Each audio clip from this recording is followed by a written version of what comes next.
whether you are 5 or whether you are 50, it has to start from the beginning. Right. It has to come top down from how the founder thinks and believes. What is rewarded, what is tolerated, what is non-negotiable, what story you tell. These are quietly, building the culture of the organization, which is coming from the founder. So these culture is not just something which is written down, value is not that, but these are the micro behaviors Right. that everybody is observing and seeing, and how it is going into everybody that's being onboarded. I definitely feel whether you are small, you're big, culture should be an important aspect on your mind from day one.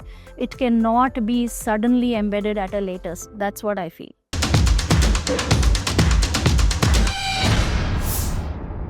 Welcome to another exciting episode of the CHRO Exchange podcast. And today we are joined by a people leader who's made a bold leap from legacy talent advisory firms to the front lines of India's startup revolution. Neha Sharma is the Vice President of Human Resources at Kalari Capital, one of India's most influential early-stage venture capital firm.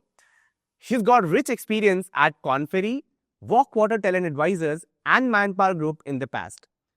Neha brings the perfect blend of structured leadership and startup agility. A very warm welcome, Neha, in today's episode of the CHRO Exchange podcast. Really excited to have you here today. Thank you, Shikhar. I am excited too. I'm really looking forward to this conversation. Lovely.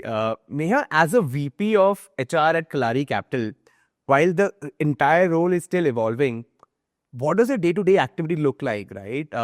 Can you decode HR function in VC industry? Sure.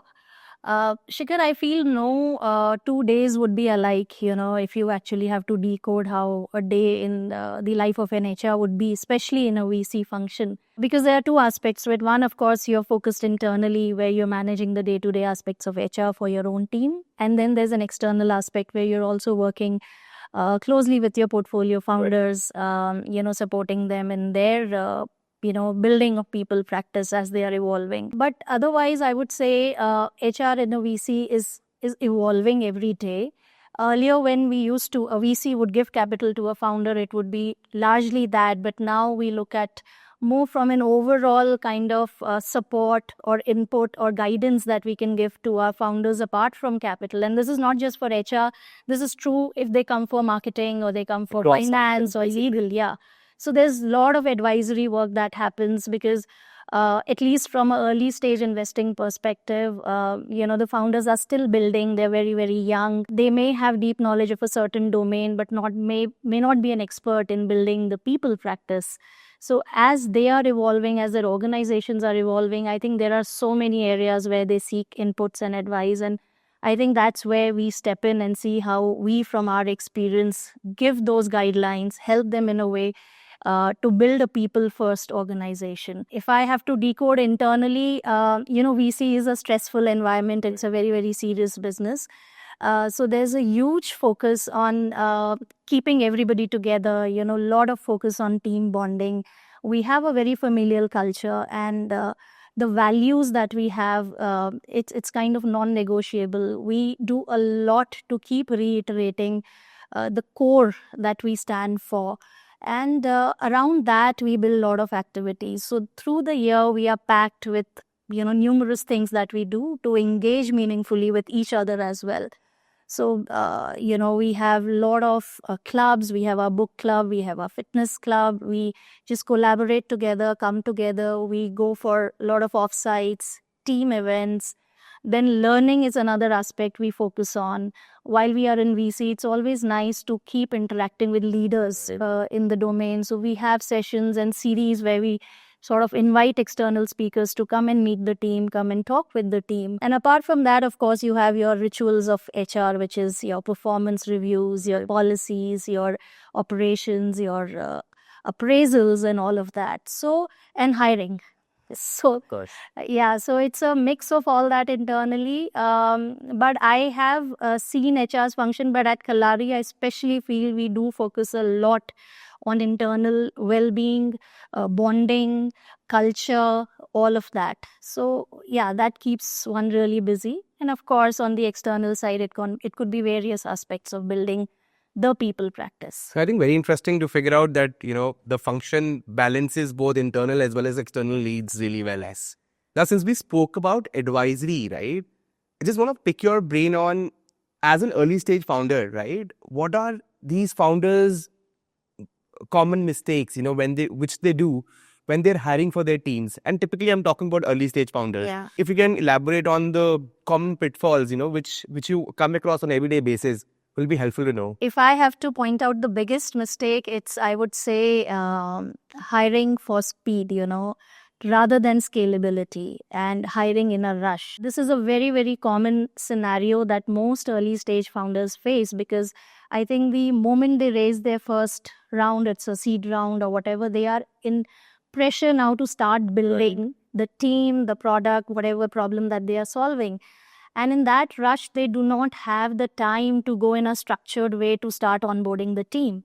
And when they start hiring in a rush, I think that becomes a big disaster, because initially when you're hiring, at least the first 10 members will become your core founding team. Right. And as everybody knows, the first 10 hires define the DNA of an organization. Right? I think as a founder, probably you always look for early wins or quick wins, which is fine. I think from a business aspect, probably you can choose speed over efficiency, so that when you get those little quick wins, it acts like a nitro boost. You feel more motivated and, you feel like going ahead. But only when it comes to people, they should do the opposite. They should always choose efficiency before speed. They should pause. They should know who they are getting on board. Right. And when I say they should know, it is, I think every founder has a different DNA, right?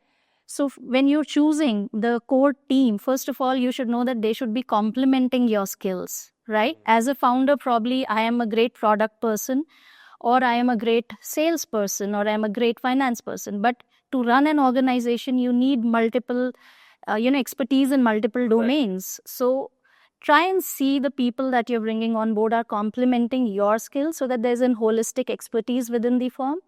Second, do not get swayed by, say, that somebody is just ticking all boxes from experience, from industry background, from education background. I think it's very important that you check on softer aspects, which is, say, value alignment. Do they really passionately feel about what you're building? Are you able to translate it to them? Are they agile enough to, be a hustler? Are they okay to work in ambiguity? Because startups are all about ambiguity. So while on resume, it may look like a perfect fit, but what you have to really evaluate is, will he fit into your values, your, say, ideas that you want to build, and will he be there to hustle, to be there to work in ambiguity, to be able to lead? So those softer aspects should never be sort of not looked upon. Rather, I feel they are more important. Skills can still be developed, but if that alignment fails, it becomes a disaster. Right. So those few members that you bring on board, I always, even if it's taking time, take a pause, be mindful, be sure the person who's coming on board is ready to partner with you, is as passionate as you are.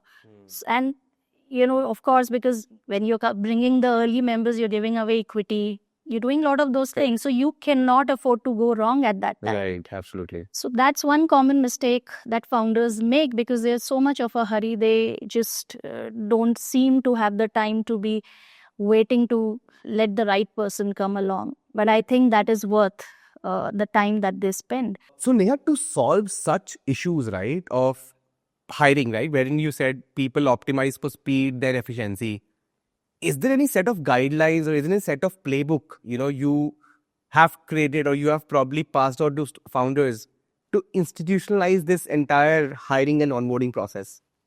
Sure. Actually, guidelines is to avoid these mistakes, Right. what we just spoke of. But yes, one is, of course, do not hire for the role, hire for the outcome, right? Interesting. Look at the role from what success looks like, right? Have a clear roadmap of what do you see success in next 3, 6, 9, 12 months for this role. Okay. Once you have defined that for your own self, and when you go out and hire, you have much more clarity on who can probably sort of deliver it. Right. And then also hire for scalability. Don't just look at an immediate issue that you have to solve, but how is the role going to evolve? How is this going to be because I'm talking of the initial, say, hiring or the founding team. So how is this role going to be long term? Right. That's very important. And again, I think when it comes to hiring, even if you're 5 people, I say, start creating processes. You know, probably you'll feel, oh, we're just so young, we don't need to talk about process, just meet someone, you like the person, just get him onboarded. But even in those 5 people, if you have a mindset where you sit down and start putting processes, putting down your values, just a simple process of how your hiring process is going to be, who owns what round of interview, and then also just put down pointers around this role, what are the skills, what are the softer skills that you're evaluating or assessing the individual on. Right. So then when you're meeting the person, you have clear guidelines on the areas that you're going to be evaluating or assessing. And when, say, 3 people meet the person and they have that structured note in front of them, it always helps in a more, say, informed hiring rather than just going by intuition or going by instinct after meeting an individual. And when it comes to onboarding, I feel even though it is early, onboarding should be like a product launch. It should just not be an admin task that you create an email ID and give a laptop and it's done. There should be structured, probably it should be kicked off with a founder meeting. Then there should be a proper deliverables given to the individual, as I said, for next 30, 60, 90 days. There should be initial integration in terms of value, culture, what are we building, what are we passionate about. All those conversations are extremely important. If you have people who can be a buddy, definitely put up a buddy with the new person who's getting onboarded. You can write down FAQs for the first day, right? Because I know it's early, you don't have things which are defined, it's a hustle, but whatever you comes to your mind, start putting it down. Of course, it will evolve in the coming times, it will become more, say, broader and better. But to begin with, if you start with these, it will always have repeatability, it will have consistency, and it will have less founder dependency. And more coherency within whoever gets on board. Correct. So people have a similar experience and it starts feeling like not just things are haywire and whoever comes, whatever comes, but there is more structure to how things are being done. Right. Which founders sometimes tend to miss and don't see the merit in doing it. Right. Then, of course, guideline is, as I said, don't just go by pedigree and resume and all that. Look more for cultural alignment, look more for values alignment. Look more for agility in the person, adaptability in the person, because he may come from a great big organization and will get probably frustrated in the next few months that he spends here because he's used to a certain way of working. Then don't look at solo stars. Look at someone who can build team in future. So you may be brilliant as an individual, but when it comes to managing the team, are you someone who can take everybody along and build leaders under you? So those are the aspects that you should look long term. And I think on the onboarding, constant feedback is again very important in the first few weeks. Constant check-ins with someone who has come on board, because usually the first 4 weeks an individual decides whether they want to continue in the firm or they just quit. So those 4 weeks, that first month or first 3 months are very critical. Absolutely. So how do you ensure you're constantly checking in with that person, that he's completely integrated or she's completely integrated into the system and is not facing any challenges, is seeing clarity in terms of what is expected out of that person in terms of the role? So those are, few guidelines that I feel very, very basic. But if early founders do follow, it saves a lot of chaos, lot of hustle, later when things go wrong. No, absolutely. Sounds very fundamental. But I think in the long run, basic things like these, would actually help you create a culture or form a culture. Yeah. Now, since, you also spoke about culture, right? Do you also have... So for early stage founders, right, is there any playbook again or is there any guideline again wherein, you would want to emphasize that, look, culture is a strategic asset. It's not something, it is not an afterthought, right? It's not something you can achieve later on. Yeah. You have to imbibe from day one. So is there any set of instructions or guidelines for early stage founders on that bit as well? I think we often say that culture is not a later luxury or a luxury later. Exactly. Rather, I say it's an unfair advantage that you have from day zero. right? But it's just up to you to really realize that and give it enough importance. And I have seen the difference between good and great organizations is it the culture and the people. Right. Because people are what builds an organization, right? And in fact, I'll just quote an example from Harsh Jain, who's the founder of our one of our portfolio companies, Dream 11. And I heard him talk. In fact, his designation is CEO and founder, and the full form that he writes on LinkedIn is Cultural Enforcement Officer. Wow. That's what he says. That's what CEO for him means. And the way he emphasizes on the culture and how the organization has been growing, and they've been doing really, really well.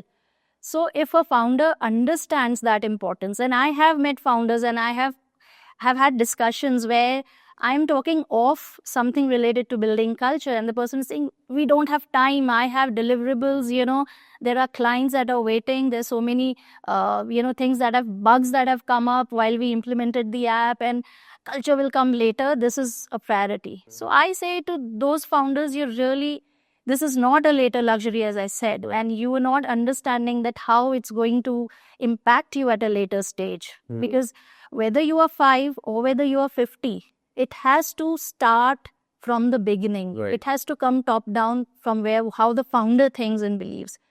What is rewarded, what is tolerated, what is non-negotiable, what story you tell. I think these are quietly, building the culture of the organization, which is coming from the founder. Correct. Culture is not just something which is written down. Value is not that, but these are the micro behaviors Right. that everybody is observing and seeing, and how it is going into everybody that's being onboarded. So I definitely feel whether you are small, you're big, culture should be an important aspect on your mind from day one. It cannot be suddenly embedded at a later stage. Right? So that's what I feel. No, absolutely. So certainly it cannot be an afterthought, right? Yeah, no, it cannot. Something should be at the back of your mind while you're chasing for numbers. It's to be very mindful about it all the time. Very interesting. You also spoke twice about, right, people over-indexing on, certain pedigree or certain brands, for hiring. And you said that should not happen.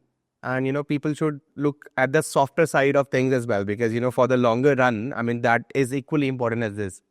But there are still roles in the market, right, wherein there is certain requirement of pedigree, I mean, that's how it is in the market right now. How do you think, that should change eventually? Like, is there any objective metric, or is there any objective process with which you can break that shackle? See, it has to be intentional and deliberate. And, I feel it's changing, though there is a bias, and clearly for, say, big brand resumes, Right. you come from big logos or you come from top pedigree, there's usually people tend to have a bias, and maybe because that somebody has made it there, probably must have something which is extraordinary, which you've competed with so many and made it into that organization or that university or that college. Right. But I think that is not the criteria with which, or the lens with which you should look at when you're bringing somebody on board. And I think you said some specific roles, probably like chief of staff, or roles like that, where you feel somebody from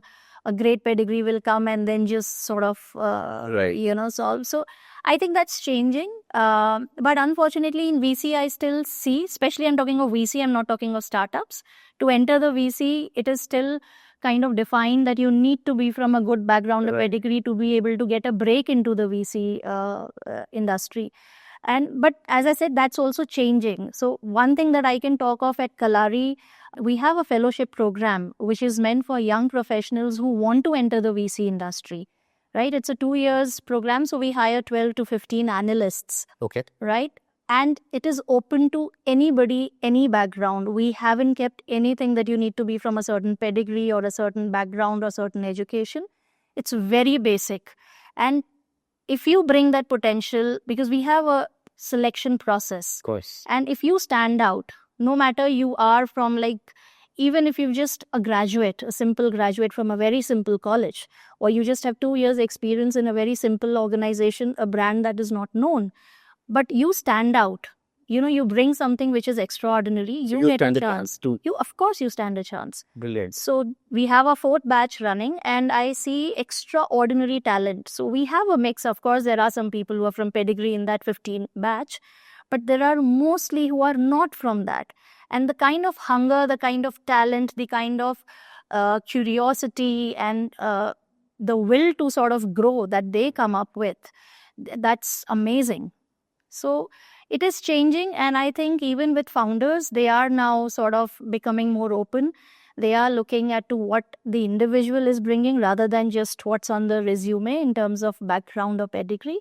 But I believe it will take a little more time to get out of that bias completely. Right. But I think there's a shift now. I think that's also very pleasing to know that, top VC firms like Kalari have taken such initiative. Yes. And if someone at the top is doing it, it will of course percolate into the portfolio companies, and then people around would also see it. Correct. As a benchmark. Yeah, and 2 years later, when the fellows pass out, they're doing amazing things. They are founders, they have joined VC, they've grown to, very senior levels as investors, and I have so many stories to talk about. Fantastic. But had it not been this opportunity, they just couldn't have entered.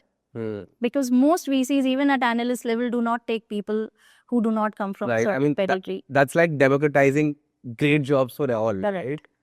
Very amazing to know that.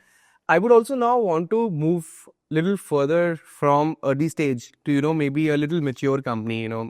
Through a series of rounds, companies get mature, right? Their financials increase, their horizon increases, right? And of course, their talent, requirement would also increase, right? And it will also broaden. So what do you typically advise, let's talk about Series A, Series B companies, about the talent sourcing strategies that as you become big, these are the 4-5 things keep in mind, and then that's how you would actually create an organization for the future? See, scalability should not really just be about increasing the head count, right? It has to be more meaningful. It is more about building teams. It's more about building how decisions are being taken, how future leaders are being, developed, which way the business is going. So there are a lot of aspects to scaling. And I think scale should not come as a surprise. You should plan early if possible. I know sometimes big break comes through and, you suddenly are on a very fast track trajectory. But ideally, you should plan for it. And it has to be, as I said, for founders, this has to be mindful. This has to be intentional. Because if it is not, then again, you have a lot of roadblocks that keep coming in. What worked for 10 and what worked for 50 may not work when you're 100. Right? The advantage in the initial stage is the founder has direct connect with the entire team. But as you start growing, that connect becomes lesser. Of course. Right? It's difficult for the founder to stay connected with the, say, the lowermost employee or the team member who is just joined in, and you don't have the bandwidth to stay connect with all, even if it is, say, just 200 people. Right. So I think it's important that you plan for it. You have to invest in building managers.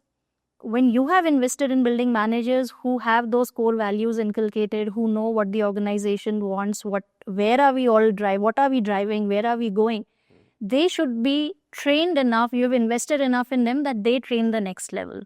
Right? So even if the founder may not have a direct connect, but that is just percolating, but it has to come from top down. And that importance or that mindfulness again has to be driven by the leaders within the firm. Right. Same thing goes for culture. Like every individual who onboards, you have to ensure that you talk about value, you talk about culture. In fact, when I joined Kalari, and I met Vani Kola and my interaction with her, my entire interaction, there was no talk about the role that was there. And what she spoke was all about values. What does Kalari stand for? What do we believe in? What are we driving? What do we, just want to ensure that we stand by no matter what? And I think that's what really attracted me, that there's so much value in doing this, purpose in doing what you're doing. Right. So that has to, again, as you're scaling, you need to make sure that it is happening. Then there has to be open communication, because sometimes founders are so busy, they're raising their next rounds, they're busy with business, they are literally managing multiple functions themselves as, function head. They lose track of what's happening at the ground level. And I have seen this happening. So there are few basic things that you can do. Probably there can be town halls that you do monthly, quarterly, where everybody gets to come together. Yeah. You celebrate some small wins together. You reward small performances. Keep room for, say, early failures also. Show that leadership, show that curiosity, because you're a leader, it doesn't mean you know it all, right? Admit if you've made a mistake. Build yourself as a trusted sort of a leader within the firm. And people should know that they can approach you if there is a need. You should not work in silos, though you may not connect every day, but there has to be a comfort. Level of approachability. Correct. So all those things, if you are deliberate about, I think it will help you keep the core values even as you are scaling, and keep the scaling meaningful in terms of even hiring. You should not dilute your hiring even till the, say, 100th or a 500th person that's coming on board. You should still have the same focus on the core values, on the things that you want that person to come and align with.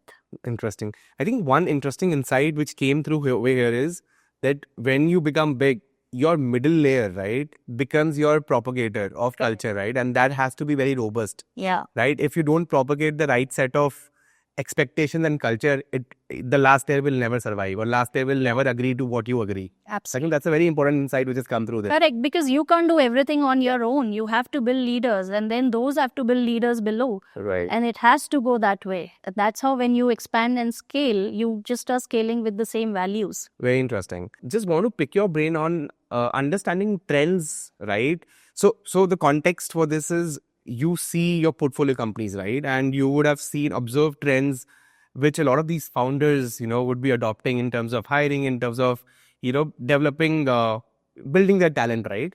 Now, some of these trends could be, asynchronous teams, or could be fractalization. But just want to hear it from you, right? What are these emerging trends you have probably overseen in the past couple of years? And any insight on that would be helpful. Interesting. I think there are several, and founders are becoming more and more experimental, in sort of building their organization. They're looking at different formats. They're looking at how you can have the best efficiency with lesser cost or lesser headcount. How you can bring in that. So there are various things that are, of course, fractional leadership is something which is a very emerging thing. Earlier, it used to be looked upon as a compromise, but now it's becoming a strategic choice. So you are getting the expertise from someone who probably is senior enough or comes at a heavy cost. So you are taking that without burning your equity or cash in the early days. Right. And you're buying time till your organization reaches a certain level or scale, and then probably you can have somebody on board full time. Right. But till then, you're not missing out on the expertise that you can obviously gain from. Correct. So, and I think the roles that we see are mostly HR, finance, marketing. When I'm talking of fractional leadership, that is gaining a lot of momentum. And I think it's working very, very beautifully. I have seen it myself. And in fact, sometimes you just get somebody onboarded as a fractional leader, and the moment your fundraise is done, then you sort of onboard them. Yeah, correct. Because you've already worked with them. They understand the organization DNA. You've been happy with what they're bringing in. So that's one trend. And I think everybody knows AI is the second, not second, I would say rather the biggest disruptor. Of the current time. Correct. That is true for every function, every industry, whatever we do, whether it's professional or personal. So that's also impacting the HR as well. I think there are a lot of places where AI is coming in, they're being piloted and experiments are happening. So automations, especially when you're doing large scale hiring, there are a lot of automations around sourcing of candidates, resumes, the entire hiring workflow, assessments, how it's being done. Not just that, but also analytics around, employees, their data. Apart from your basics like your payroll and your performance reviews and all that, those are also a lot of AI tools that are coming in. AI is also changing things in a way where we are looking at leaner teams and where processes can be made more efficient. I do not say AI is looking at completely replacing, human intervention, but complementing or probably helping out with more grunt and mundane things that would probably take too much of time and is not so much of productive or a learning experience for individuals. Those are the areas where probably AI is really sort of coming in and bringing out the efficiencies. And I think it's changing far more rapidly than we know. Earlier, it used to be good to have or cool to have, and now it's becoming very, very core to, if you really need to, you know, sort of progress the way everybody around you is progressing and growing. So that's one definite, change or trend that I'm seeing here. Third, of course, as you did mention, the asynchronous work, and I think founders are again looking at it in an experimental way, especially if you have engineering teams or you have global teams. I think it's okay it's not just for remote first organizations, but even for hybrid. I think it requires more documentation, more processes to sort of work around. But I think it's working pretty fine for people who own it up strategically and want to go that way. Other trend that I can think of is, of course, the diversity and inclusion, which is becoming like part of every hiring DNA now. And I'm so glad that awareness is coming in. People are not sort of only looking at any role in a specific way, but they're more open to exploring very, very different kind of backgrounds. And I'm not just talking of gender diversity. It is in various ways. Recently, we were, we had a portfolio day in Alibag, Mumbai, and Nishit Desai, who's the founder of, it's a very big law firm, and he spoke that his team consists of people with background in, say, medical, people who are architects, people who are lawyers. Of course, that's a law firm, but people who are musicians. So he said that somebody who became a doctor but doesn't want to do that, I say, please come and join, because as a law firm, you need to know so much about different industries and function. And if you are working on a case related to that industry, that person brings in so much of insight and expertise. Right. So I think the way people are approaching diversity is really changing. It's becoming more and more broader. So that's one trend which I'm definitely noticing. So yeah, these are the few that I can think of. So you spoke about diversity and inclusion, right? I think Kalari itself has also taken a forward step in incubating CXXO, right? Do you want to talk about it? I understand that's for women-led entrepreneurs, but would want to hear it from you, right? What exactly is CXXO and what's happening in this space? So CXXO is an initiative by Kalari where it's a fund which is only focused on women-led startups. Wow. We have set aside a fund because we want to give opportunity and a focused opportunity rather to women founders who actually struggled. And if you see statistics, in fact, last year we did a very detailed research and we published a report on state of women entrepreneurship in India, female entrepreneurship in India. And the data that came out was, it's like just 16% of capital raised is allocated to women founders. So imagine the difference. And this is Kalari or in the No, I'm talking of the entire country. I'm talking of the ecosystem, the startup ecosystem and the investing ecosystem in India. So, and it is not really India, it's globally also. I don't see that it is much different. Right. So I think that's a stark difference. And though people are talking about it, I think it's time we take some action and steps in sort of building that gap. So the whole idea behind CXXO is how do we create a level playing field, And of course, I'm very proud that I'm working with Kalari because that's led by a woman leader. Right. So it comes top down, and our focus is not just on giving capital-focused fund to women-led startup, but also create a community, help women sort of network, come forward, bring their ideas forth. So it's a very, very focused approach towards that. So I think it is not just the capital that is raised is so less compared to what's going to men. It is also, if one data says only 30% of founders have pitched in the room where there was a representation of a female investor. Interesting. So also so many times when women founders are pitching in a room full of male investors and the ideas probably or the product, if it is a woman-focused product, the understanding, the confidence that gets built up within the investment committee is usually biased. And I think they always have more confidence on male founders being able to scale and build compared to what they see in women founders. So I think those are subtle things which nobody realizes, that there are such less representation of women even in the investor ecosystem. Right. Correct? Of course, in the overall leadership roles also, I see there's not enough women there, not just VC or startup, but overall, I feel in the professional world. Girls these days are much more, they are equally, I would say, smarter. Yes. They are acing all competitive examinations. If you see all toppers, you see the names of all girls. They're getting into good universities, colleges. They are ambitious. They are intelligent. So I don't see a reason why they would not be stepping up into leadership roles. Right. But I think conscious, unconscious, there have been biases. There haven't been enough support systems to help women grow. And I think that's where we are trying to do our bit in that.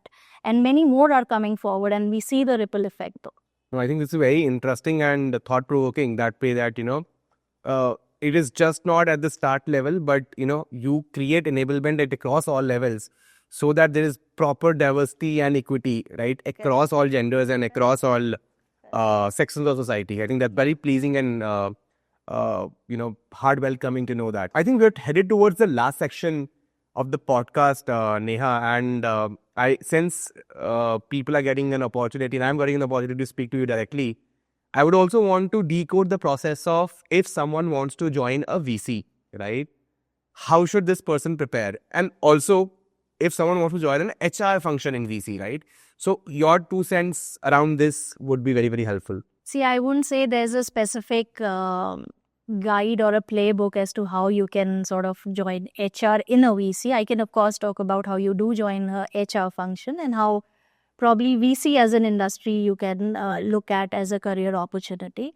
So again, VC, as I said, does not ask for a specific background, right? Founders become investors. Even people who have built large organizations, they become investors. People who probably at a very young age started on their own, they become investors. So there is no set background that is very, very crucial to get into a VC. Interesting. Yes, unfortunately, there's one bias. As I said, if you have to get into the entry level, you need to have a certain pedigree and a certain background. That's what most VCs look at when they are hiring at an analyst level. Right. But if you are a senior individual or a senior professional, then you have your ways of entering, because even a product head or a product manager can become a VC because he brings that core functional expertise, correct? So when you are evaluating new business ideas, you have that first-hand expertise because you've done it, you know it in depth. So all of these people can enter, but I think we are talking more from entry-level perspective at analyst level.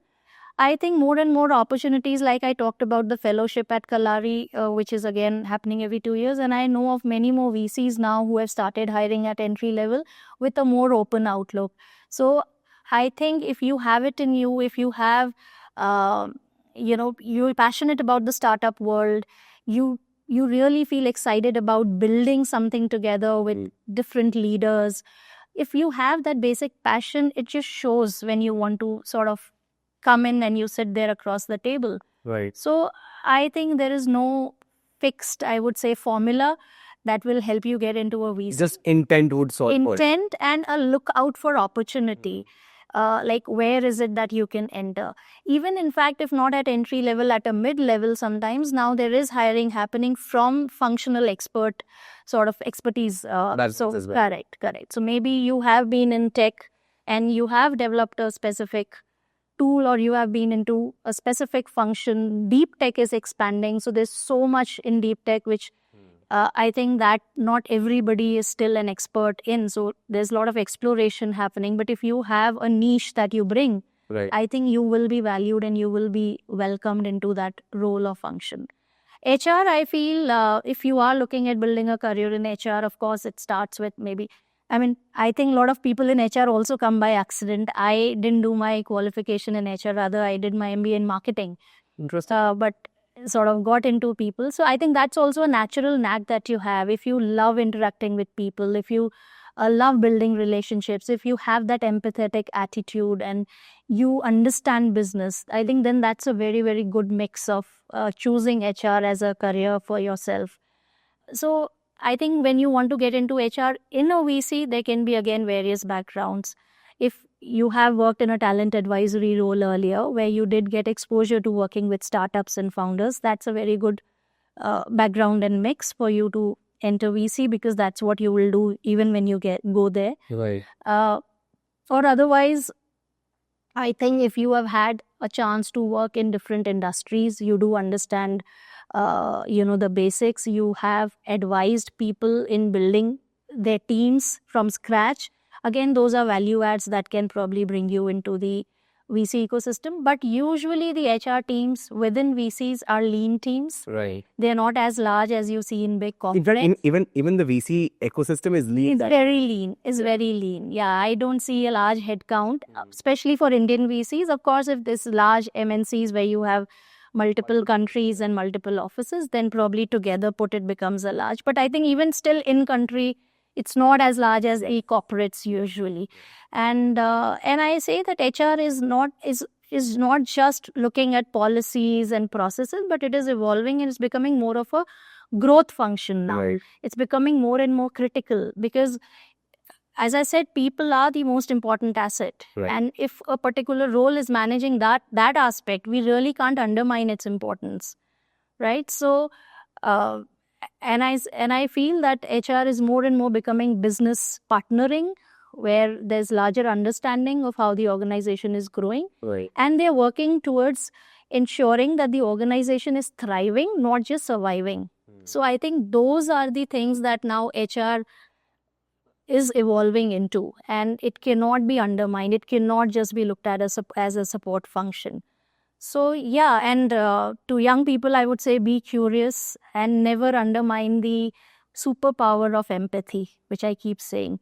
People may not remember what you said, but they will always remember how you made them feel. Right. So humans are complex. We are not products. You can never understand humans completely. Right. And if you have to deal with them day in, day out, you need to have that empathy and you need to work in ambiguity. So, yeah. I think that was very insightful, and for someone who's chasing HR as a function, I think very insightful in kind of relating as to these are the skills required, and if you have these skills, you can be a great fit. And I thank you, Neha, for your time. I think that was a very insightful session on the world of people, I would say, right, and everything involving people in startups and portfolio companies, right.